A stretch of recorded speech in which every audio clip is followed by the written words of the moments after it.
Welcome back to Counterculture. We've been with Mark all morning, and I can assure you that he is counterculture today. Right? So, do you want to start off with the whole smash the button thing, or do you want to No, do that I'm at the good. end? I'm good. I have got it on my system. You got it out of your Red system. dye number 57 is done. There we go. We learned a lot today about red dye. Right. It's amazing. Right. Hey, we're in Matthew chapter 20 today. I got a very specific question for you, if I can find it, right? But I got to read a whole bunch to get to the question. So let's read. I'm reading in the ESV because it's the Enlightened Standard Version. So here we go. For the kingdom of heaven is like a master of a house who went out early in the morning to hire laborers for his vineyard. After agreeing with the laborers for a denarius a day, he sent them into the vineyard. Going out about the third hour, he saw others standing idle in the marketplace, and he said to them, "You go into the vineyard too, and whatever is right I will give you." So they went. Going out again about the sixth hour and the ninth hour, he did the same. And about the 11th hour, he went out and he found others standing, and he said to them, "Why do you stand here idle all day?" And they said to him, "Because no one has hired us." And he said to them, "You go into the vineyard too." When the evening came, the owner of the vineyard said to his foreman, "Call the laborers, pay them their wages, beginning with the last up to the first." When those hired about the 11th hour came, each of them received a denarii. Now when those hired first came, they thought they would receive more. But each of them received a denarii. And on receiving it, they grumbled at the master of the house, saying, "Those who worked last only 1 hour, and you have made them equal to us, who have borne the burden of the day and the scorching heat." But he replied to them, "Friend, I am doing you no wrong. Did you not agree to work for the denarii?" I read this parable, right, and it's not one that excites me, right, because I love how the master at the very beginning is very specific. Work for me all day, you get a denarii. But then the rest of them, he says, "I will pay you what is right." He doesn't tell them that they're going to work and get the same thing. He just tells them, I'm going to pay you what is right. I got multiple questions when we think about this as counterculture, right? The first one is that I for years and years and years, I've always had a problem with football players, basketball players, baseball players who agree to a multi-million-dollar contract, and they do about 2 years of it, and then they decide they want more money. So they signed a contract, they agreed to work for to do this for this money. Then they look around them and they say, "Well, this person's getting more now, so now I want more." Mark, we're living in a culture that absolutely has this disease. We look around us. It doesn't matter whether we're pastors. It doesn't matter whether we're workmen out in any field. We look at those around us and we compare ourselves to them, and we decide whether we deserve more or not based on our evaluation of ourselves. So first question would be, do you think that is a fair assessment that I have just painted everybody with? Because somebody out there is going, "That's not me, I'm a good..." Like that probably isn't you, right? I just want everybody to else. do you make more money than me? No, not even close. It's not even possible. Okay. Right? Oh my goodness. When you Wow. are, Do you know something I don't? yeah, when you have the title that gets slapped with you sometimes as bishop, like I know. I see. Gotcha. Okay, gotcha. We moved Dale Kiefer to cardinal. You took over the bishop role. I'm assuming. more like a blue jay That's- than a cardinal. Okay. But anyway, carry on. Do you see this problem? Number one. Number two, what do you think this has done, especially within our Christian community, right? When we're constantly comparing, constantly looking at our value in comparison to other people. Well, the entitlement. I've said this before at my own church. I have seen entitlement in the church long before I saw it in our culture. Mm-hmm. Right. I'm the biggest giver in the church, so I get to decide. Well, we do the stained glass window stuff. I mean, we're the ones that came up with that, right? Yeah, and put someone's name in memory so that the baby's never going anywhere. Mm-hmm. I've always played the piano. Uh-huh. Pastor's not supposed to play favorites. I've had people tell me, "Well, if you did it for them, you got to do it for me." No, I don't. Maybe the Lord told me to do that for them, and He didn't tell me to do that for you. Mm-hmm.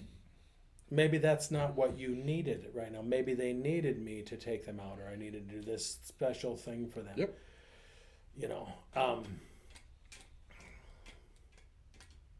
Yeah, it's entitlement is what it is. I just, and that goes to certain ideologies that are today that everybody needs to be treated equally. The interesting thing with this story, I actually like this story. It's because it's probably non-convictional for you. No, you I got the know, I style. know. I'm so pious. It's just, I could be Pope pious if I wanted to. But anyway, You no, just I went from couldn't. bishop to pope in like I 5 know, seconds. and like I can go from bishop to pope in 5.2. Ooh. Okay. Anyway, Ooh. here's of course this story is not about money. Nope.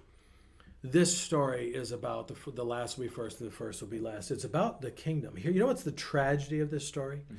A buddy of mine showed me this like 10 years ago. I've never forgotten it. The tragedy is not that everybody's equal. Okay, that's not the, and I know it doesn't matter. The beauty of that is that people can get in, if you will, at the last minute, and they're in. That's all that matters. We shouldn't be upset about that. Number one, we shouldn't be upset about the person who comes to Christ later in life. We do Okay, now though. you've been a saint all your life. Mine You is were raised in the church and everything, so I missed out on like camps and stuff like that as a Ooh, kid. yeah. Because I didn't come to Christ till I was raised in a church, but not. I didn't become a follower until I was like 21. Here's what's really tragic about this story. The people, yeah, they might have all got paid the same thing. The ground at the foot of the cross is level. Doesn't matter when we come; it matters that we come. Yep. Here's the tragedy: the people that came in last, they missed a whole lifetime of serving the master. Yep. Yep. So That's you and I, awesome. so since 21, so for 34 years now you know how old I am. I don't care. 40 is the old age of youth. 50 is the youth of old age.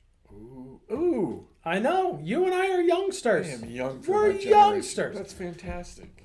Here's you and I have had pretty much a lifetime to serve the Lord. Yeah. To walk with Jesus, to be in fellowship with Jesus. The person that comes in at the last minute, it's great that they come in at the last minute, but they have squandered a whole life of making a difference, of working for the master, of being with the master. That's the tragedy of this story. Yep. And yet, so we get focused on the wrong thing. Well, it isn't right that he did. First of all, he told the first ones, I'll pay you a day's wage, pay you a denarius. He said, I'll tell you what's right. He decides what's right. God knows what's right. We don't get to know what's right. It doesn't seem right to us. Why is it okay for people that live like the devil to not die of cancer, but someone who loves the Lord and is doing it and they die of cancer? And you're like, man, why did they have to suffer on the other? It isn't right. We think we know what's right and we don't know what's right.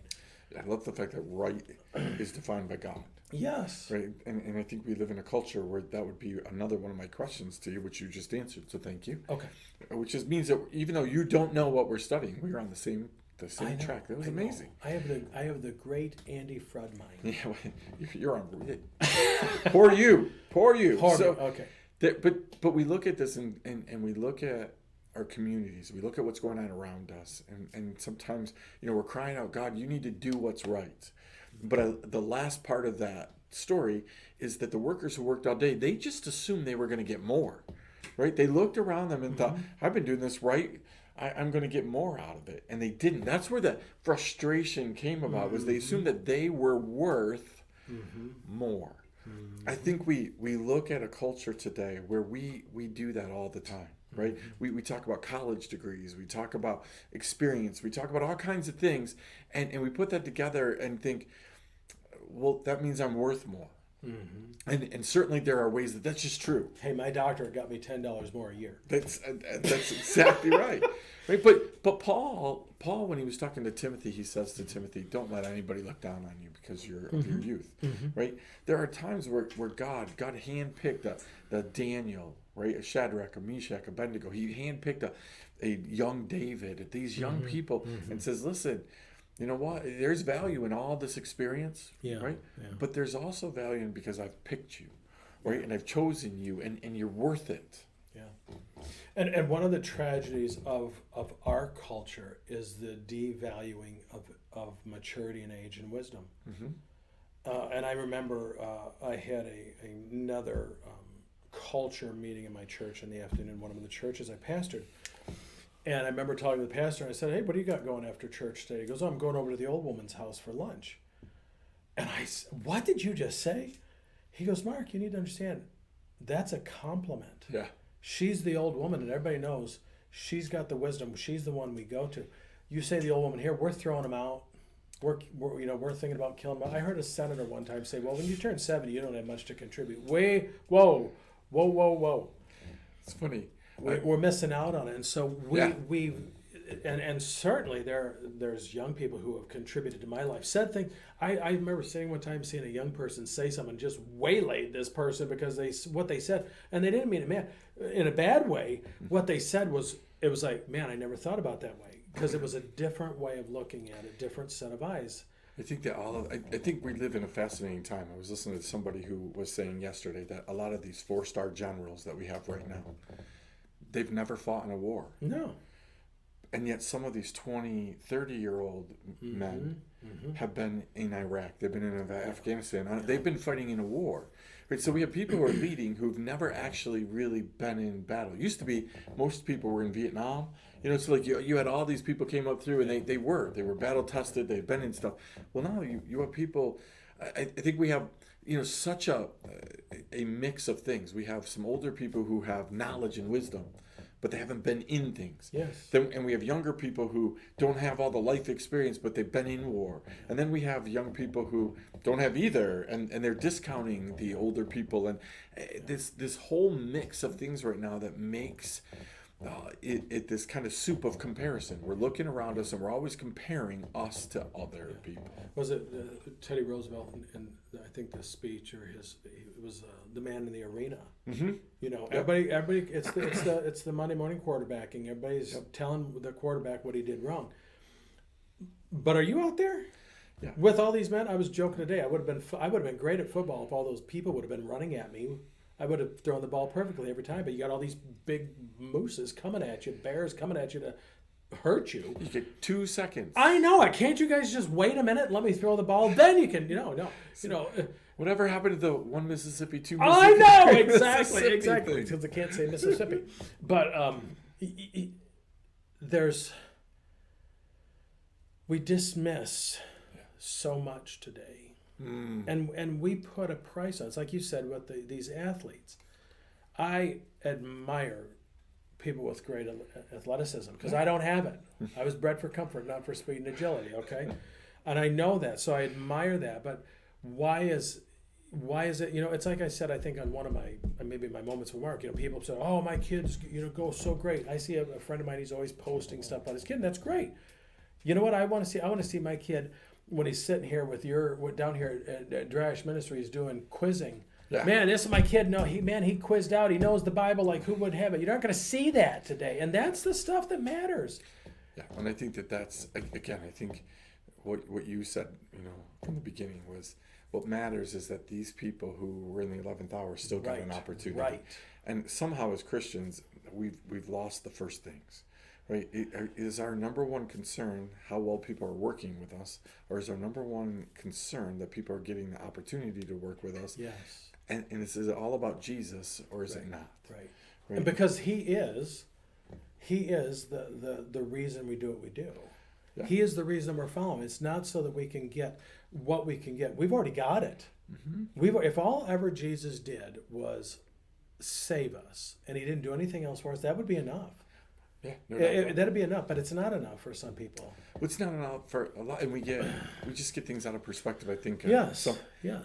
I think of the thief on the cross. Mm-hmm.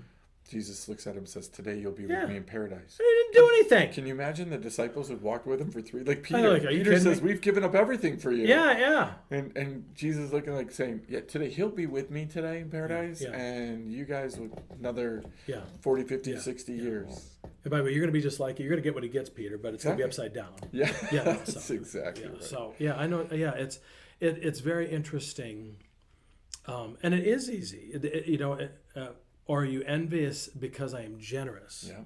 Are you envious because I'm generous? So the lesson for us today, and we just don't do this, are we generous? Mm-hmm. Are we, we call it the parable of the lost son, but I prefer this subtitle for that, the parable of the loving father. Yeah. Or we use the word prodigal. Mm-hmm. The father was just as prodigal as the son. Well, and so was the second son. Oh yeah, absolutely. 3 prodigals in that Yeah, story. yeah. You just got to It figure runs out in the which one family. are you. It runs the family. Which one are you? Which one are There you? you go. All right. Well, listen, we could talk forever because Right. it's Mark and I. So we want to leave that with you.